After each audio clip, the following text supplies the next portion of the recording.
Hey guys, ఎలా ఉన్నారు? చాలా రోజుల తర్వాత మళ్ళీ మహాభారతం వీడియోతో వచ్చేసా. నాకు తెలుసు లేట్ అయిందని. ఇన్ని రోజులు నాకు ఎగ్జామ్స్ ఉండడం వల్ల వీడియో పెట్టడానికి లేట్ అయింది.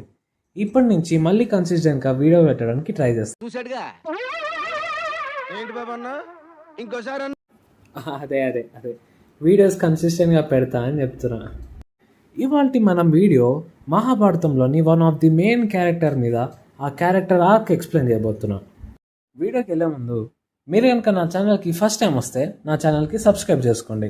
అలా సబ్స్క్రైబ్ చేసుకున్న వెంటనే పక్కన ఒక గంట వస్తుంది. గుడిలో గంట మాదిరిగా ఒక 5 సార్లు దాన్ని కొట్టేసేయండి. ఎందుకంటే నేను వీడియో పెట్టిన వెంటనే మీకు నోటిఫికేషన్స్ రావాలి కదా. సరే, ఇంకా వీడియో స్టార్ట్ చేద్దామా?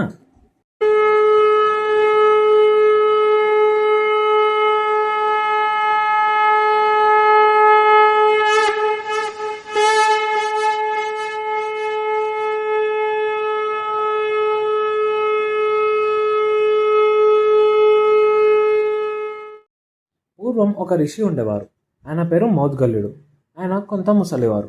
ఆయనకి ఒక భార్య ఉండేది. తన పేరు నలయాని. నలయానికి తన ముసలి భర్త ద్వారా అన్ని కోరికలు తీరకపోవడంతో ఆమె మహాదేవునికి తపస్సు చేస్తుంది. తన తపస్సుకి మెచ్చిన మహాదేవుడు ప్రత్యక్షమై తనకేం కోరిక కావాలో కోరుకోమంటాడు. నలయాని అందుకుగాను తన కోరిక ఇలా చెప్తుంది: నాకు ఒక నీతి, న్యాయాలు, ధర్మాలు కలిగిన భర్త కావాలి. ఎంతో బలవంతమైన ఒక భర్త కావాలి. ఎంతో పరాక్రమం, నైపుణ్యం కలిగిన ఒక భర్త కావాలి. ఎంతో అందమైన ఒక భర్త కావాలి. ఎంతో జ్ఞానైన ఒక భర్త కావాలి అని 5 సార్లు ఒక భర్త అని చెప్పడంతో మహాదేవుడు నీకొచ్చే జన్మలో 5గురు భర్తలు లభిస్తారు. ఆ 5గురు భర్తలకి ఈ లక్షణాలన్నీ ఉంటాయని చెప్పేసి ఆమెకి వరం ఇస్తాడు.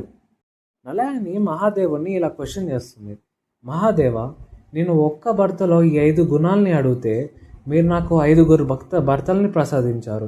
ఇది ఎక్కడి న్యాయం అని మహాదేవుని ప్రశ్నిస్తుంది.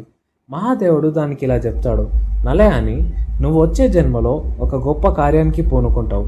నీ వల్ల ఒక గొప్ప కార్యం జరగబోతుంది. అందుకు ఇది ఆరంభం అని చెప్పేసి అక్కడి నుంచి అదృశ్యమవుతారు. వెయిట్ ఇప్పుడు నేను 5 భర్తలు అని చెప్పిన వెంటనే మీకు అర్థమైపోయి ఉంటుంది ఆ క్యారెక్టర్ ఎవరు అనేది. అవును, మనం మాట్లాడుకునేది పాంచాలి గురించే, అదే ద్రౌపది గురించే. దీనికి ఒక ఆల్టర్నేట్ వర్షన్ కూడా ఉంది. అదేంటంటే, ఋషి మౌద్గల్యుడు తన గృహస్థ కాలాన్ని పూర్తి చేసుకొని సన్యాస కాలాన్ని తీసుకున్నామని నిర్ణయించుకుంటాడు. అందుకు గాను నలయాని ఒప్పుకోదు. దాని ద్వారా ఋషి మౌద్గల్యునికి కోపం వస్తుంది. కోపగించుకున్న ఋషి మౌద్గల్యుడు నువ్వు వచ్చే జన్మలో ద్రౌపదిగా జన్మించి నువ్వు 5 భర్తల్ని పొందుతావని శపిస్తాడు. సరే, ఇంకా కాలంలో కొంత ముందుకొద్దాం. అర్జునుడు గురుదక్షిణగా తన సోదరులతో కలిసి పాంచాల రాజ్యంపై దాడి చేస్తారు. ఆ దాడిలో ద్రుపదుడు ఓడిపోతాడు. ఓడిపోయిన ద్రుపదుడి రాజ్యంలో నుంచి సగభాగం ద్రోణాచార్యునికి, మిగతా సగభాగం ద్రుపదుని దగ్గరే ఉంటుంది. అయితే దాని ద్వారా ద్రోణాచార్యునిపై ఎంతో ద్వేషం, కోపం పెంచుకుంటాడు ద్రుపదుడు. అయినా సరే ద్రోణాచార్యుని ఓడించే సంతానం పొందాలని ద్రుపదుడు ఎంతగానో కృషి చేస్తాడు. అందుకు గాను తన దేశమంతా తిరిగి ఎంతో శక్తివంతులైన ఋషుల్ని, మహర్షుల్ని కలిసి నాకు అటువంటి సంతానాన్ని ప్రసాదించమని కోరుకుంటాడు. అందుకు గాను ఎవ్వరూ ఒప్పుకోరు. యాజుడు, ఉపయాజుడు అనే 2 మహర్షి సోదరుల గురించి తెలుసుకుంటాడు ద్రుపదుడు. వాళ్ళిద్దరి దగ్గరికి వెళ్ళి ఇతను సేవ చేస్తుంటాడు. అలా 1 సంవత్సర కాలం గడిచిపోతుంది. 1 సంవత్సర కాలం గడిచిన తర్వాత ఉపయాజుని దగ్గరికి వెళ్ళి నాకు ఇలాంటి ఒక సంతానం కావాలి, ద్రోణాచార్యుని ఓడించే అంతటి శక్తివంతమైన సంతానం నాకు ప్రసాదించమని అడుగుతాడు ద్రుపదుడు. దానికి సమాధానంగా ఉపయాజుడు ఇలా అంటాడు: నేను ఆ పని చేయలేను, కానీ నా సోదరుడైన యజుడు ఆ పని చేయగలరు. మీరు వెళ్ళి నా సోదరుడైన యజుడిని అడగండి అని చెప్పేసి ద్రుపదుడిని యజుని దగ్గరికి పంపిస్తాడు. ద్రుపదుడు యజుని దగ్గరికి వెళ్ళి సంప్రదించగా యజుడు ద్రుపదుని కోరికను ఒప్పుకుంటాడు. అందుకు గాను ద్రుపదుడు పాంచాల రాజ్యానికి యజుడిని తీసుకెళ్ళి అక్కడ హోమానికి కావాల్సిన పనులన్నీ మొదలు పెడతారు. ఇంకా ఆ కార్యం మొదలవుతుంది. కార్య ఫలితంగా హోమగుండంలో నుంచి ఒక 20 ఏళ్ల యువకుడు బయటికి వస్తాడు. ఆ యువకుడి శరీరం తల మెరిసిపోతుంది. ఎలా అంటే సూర్యకాంతితో మెరిసిపోతుంది అన్నమాట.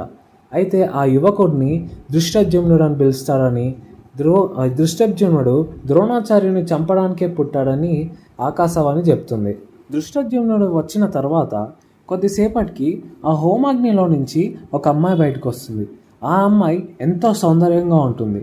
అసలు ప్రపంచంలోనే అత్యంత సౌందర్యవతి అంటే ఈమెరా అనే విధంగా ఉంటుంది ఆ అమ్మాయి.